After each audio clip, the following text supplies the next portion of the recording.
Assalamualaikum warahmatullahi wabarakatuh. Awalan, haya bina nashkurullah azza wa jalla alladhi qad atana li'aman kasiratan wal hidayah hatta nastati'a an najtami'a fi hadzal makanil mubarak. Salatan wa salaman ila habibina wa nabiyina Muhammad sallallahu alaihi wasallam alladzi akhrajatna min zamani jahiliyah ila zamani islamiyah biiznillah. Puji dan syukur yang akan tumbuh subur bagaikan ladang gandum yang diairi dengan terang. Marilah kita ucapkan kepada Allah Azizul Ghafur. Selawat dan salam berbingkaikan keselamatan, penebar manfaat di dunia, pemberi syafaat di akhirat. Marilah kita doakan kepada Allah Subhanahu wa taala agar disampaikan kepada suri tauladan umat pejuang penegak Islam rahmat yang ditunggu berjagat-jagat, yaitu penyempurna risalah Islam Nabi kita Nabi Muhammad sallallahu alaihi wasallam. Yang saya hormati ibu bapak dewan juri, panitia yang baik hati, dan para penonton yang insya Allah selalu happy. Betullah apa yang dikatakan orang-orang, jika tak kenal maka tak aruf. Perkenalkan, nama saya Sri Rahma Khaidayati dari SMK IT Cahaya Peradaban kelas 12. Jika ingin melihat keadaan suatu bangsa, maka lihatlah pemudanya. Teman-teman mungkin sudah sering mendengar ungkapan seperti ini. Apalagi di zaman sekarang ini, pemuda cukup menjadi sorotan, baik dalam hal kecerdasan, akhlak, adab, ataupun penampilan. Tak salah memang pemuda dijadikan tolak ukur suatu bangsa, karena pemuda memiliki banyak kelebihan. Namun pemuda juga sangat rentan. Mengapa? Karena pada usia muda pengendalian emosi belum stabil, sehingga pemuda sangat rentan terhadap perilaku maksiat. Oleh karena itu, pada kesempatan kali ini saya memberi video ini dengan judul Pemuda Sang Tonggak Bangsa.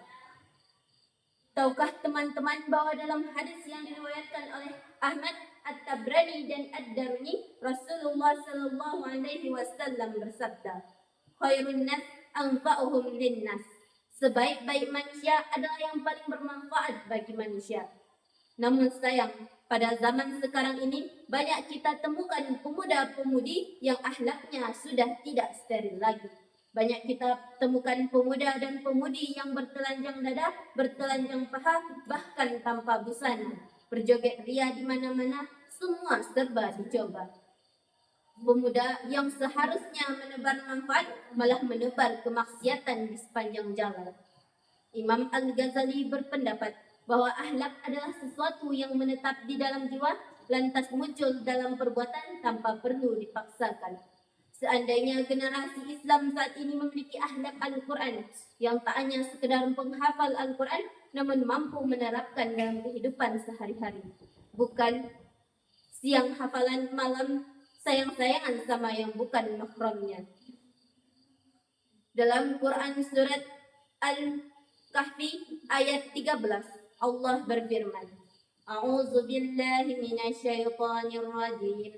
Bismillahirrahmanirrahim. Nahnu naqussu 'alaika naba'ahum bil haqq.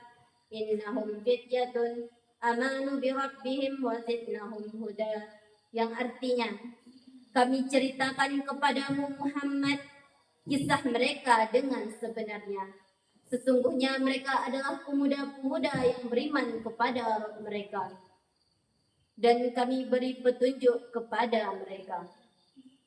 Imam Ibnu Katsir dalam tafsirnya menegaskan bahwa pemuda selalu menjadi garda terdepan dalam memperjuangkan kebenaran, memberantas kebatilan. Sebagaimana yang berlaku pada zaman Rasulullah. Islam banyak dipelopori oleh kaum muda, sedangkan Quraisy banyak dipelopori oleh kaum lansia.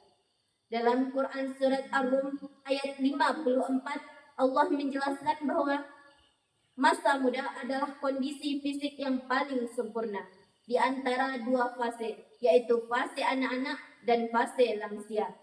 Oleh karena itu, marilah kita pergunakan masa muda kita dengan berbagai hal luar biasa. Tidak hanya membaca, menulis, dan berbicara, namun mampu membuktikan secara nyata. Mantan Presiden Indonesia, B.J. Habibie pernah berkata, tidak ada gunanya Anda memiliki IQ tinggi namun pemalas. Tak ada gunanya jika Anda memiliki kecerdasan dan otak pintar namun hanya bisa dijadikan pajangan. Tak sangat miris jika pemikiran kreatif bangsa kita hanya diteruskan oleh bangsa lain. Oleh karena itu, marilah kita berantas kemalasan sebelum kemalasan yang memberantas kita.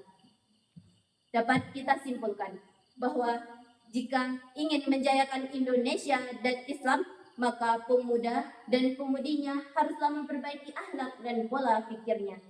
Sekian yang dapat saya sampaikan. Waktu memisahkan kita, insya Allah akan mempertemukan kita di surganya kelak. Assalamualaikum warahmatullahi wabarakatuh.